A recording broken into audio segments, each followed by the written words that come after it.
Just checking on the stats of Stephen Carr. Is he back practicing? If not, then would you rely on kind of in the run game on Saturday? Yeah, he's trying to get his way back. Still don't know yet. Obviously, the other guys that have been playing will be, given great opportunities to take full advantage of that if Stephen cannot go.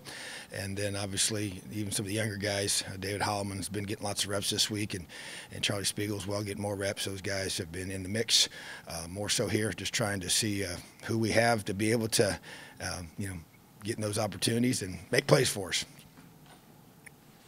Justin, Tom? Obviously, staying on the injury track, how much progress did Mike and Jack make this week? Are they still under consideration for playing? And just how has that quarterback situation shaped itself this week? Yes, definitely got more opportunities, more reps this week than last, which is very positive, and we will have multiple quarterbacks ready to play on Saturday. Matt? Tom, what's sort of been your mental health message to these guys this week in regards to attitude and staying focused and such, and heading into this last quarter of the season? Yeah, just really been focusing on the concept of just persevering, just trying to use that word and the things that wrap around that, the grit piece, which is perseverance and passion towards a long-term goal, and just trying to relate it to life. Obviously trying to relate it to what we're going through right now, and just focusing on, winning each and every day. And that's really been a major focal point, as we meet with them, talk to them, share with them, show them videos, just present it in different ways, have different people talk, former player, talking to them through via video, and just being able to help encourage the guys and their mindset, and just, we talk so much about, when you think about it in a normal circumstance, you have to focus on the things that you can control. You have to be able to not look ahead. You don't want to look behind. And it's no different right now. Even though there's obvious things that have created this situation and where we're at, and different guys that are available or not available. But at the same time, those guys that are going to be playing on Saturday, they've got one decision to make, and that is to make sure that they are absolutely locked in and focused, have prepared their very, very best each and every day, and for them and for us to play our best football on Saturday. Matt and Jim? Hey, Coach, how you doing? I'm good, buddy. How are you? I'm okay. I have a question for you about recruiting. I know you want to base your recruiting in your program on recruiting high school guys, but you've shown that you'll go get older guys from the portal or even JUCO ranks. As you've gotten deep into this season, what positions stand out to you as ones where you think you need to go get older guys, either from the portal or from the JUCO ranks, to kind of shore up some, depth issues or weaknesses, for next year? Yeah, I just think, there's no question that it's become a part of the new culture of college football and roster management techniques that you use as a staff to be able to manage that roster and have the proper, sequencing of ages on your team, a certain number of freshmen, sophomores, juniors, seniors accordingly, to have good balance to where you don't lose a large amount in one group. So I would say, the focus in that area is going to be on the defensive line, potentially in the secondary at safety, wide receiver. And, I think you're always trying to, a mature offensive lineman can really be a beneficiary, that can play multiple positions is big. And I just think that the running back position to me is kind of an obvious one. But we're going to have those areas of need, and we'll address those and try to find the best, very, very best players to fill those, whether they're out of high school or through the transfer portal. Jim and Mike?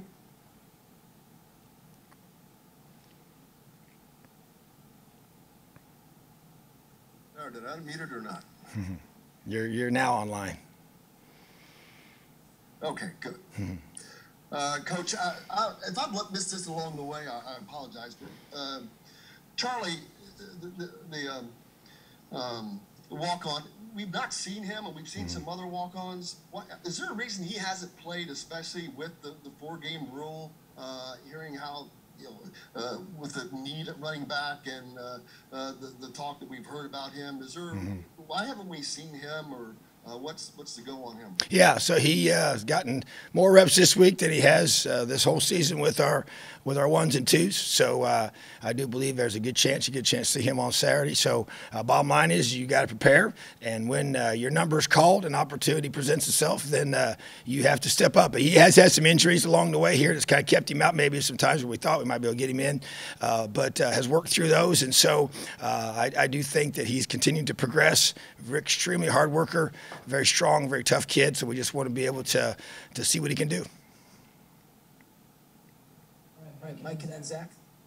Yeah, Coach, with that word perseverance, I wonder if you have an example or two from this week of guys that have kind of illustrated that or highlighted that, with keeping the team on task, keeping focused on the game this weekend and kind of staying out of the big picture stuff.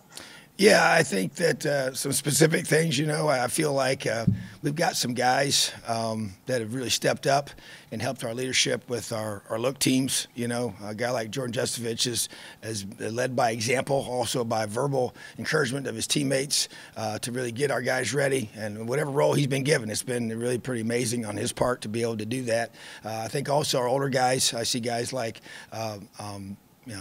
to me, Peyton Hendershot has really risen up and verbally taken charge and challenged the guys about how hard we're going to have to practice every single day, bringing energy.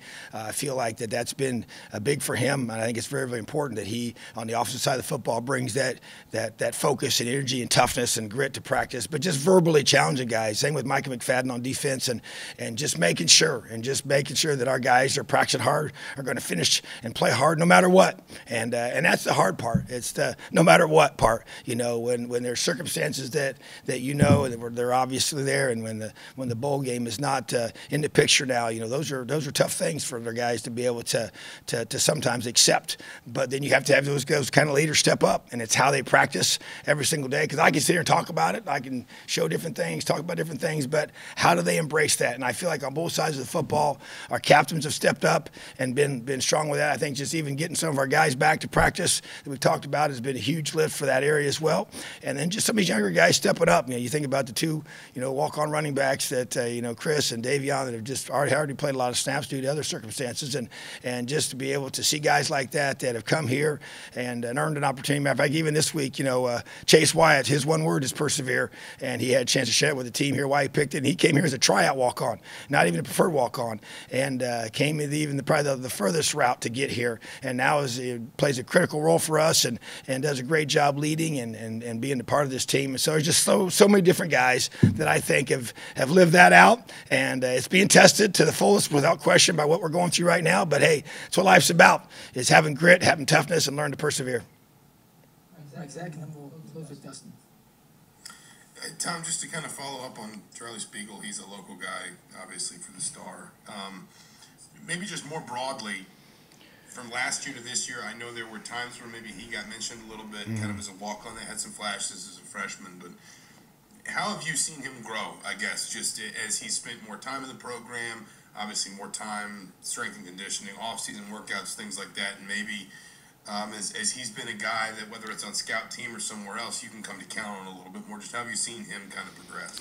Well, I think there's the natural progression of guys that as you learn a system, that's one thing I think with the running back position that sometimes gets lost is the fact that there's so much more than just, giving the guy the football and going and running and trying to get yards and score touchdowns and the pass protections and the different things and learning how to read the blocks and the system that you're in and being able to understand, the ability to hit the hole correctly and just being able to physically get ready and mentally get ready. And then you have, injuries along the way that kind of probably set you back and then you have to work through those. And then you have, obviously he plays a position where you usually only have one running back on the field at a time, so predominantly. And that's where, you got to be able to, when those opportunities come, you got to be able to step up and take advantage of them. And so I know that he's done that in situations in practice, and so which has allowed him to be able to have, more opportunities with our ones and twos as we practice this, even this week, as I mentioned before. So I just think that, he's such a, he's a really quiet guy. We tease him a lot. He doesn't say much, hardly at all, rarely speaks, but just works, and is a really, really tough guy in the weight room in terms of the way way he approaches it. His mental intensity is great in there. He's just a very, very no nonsense.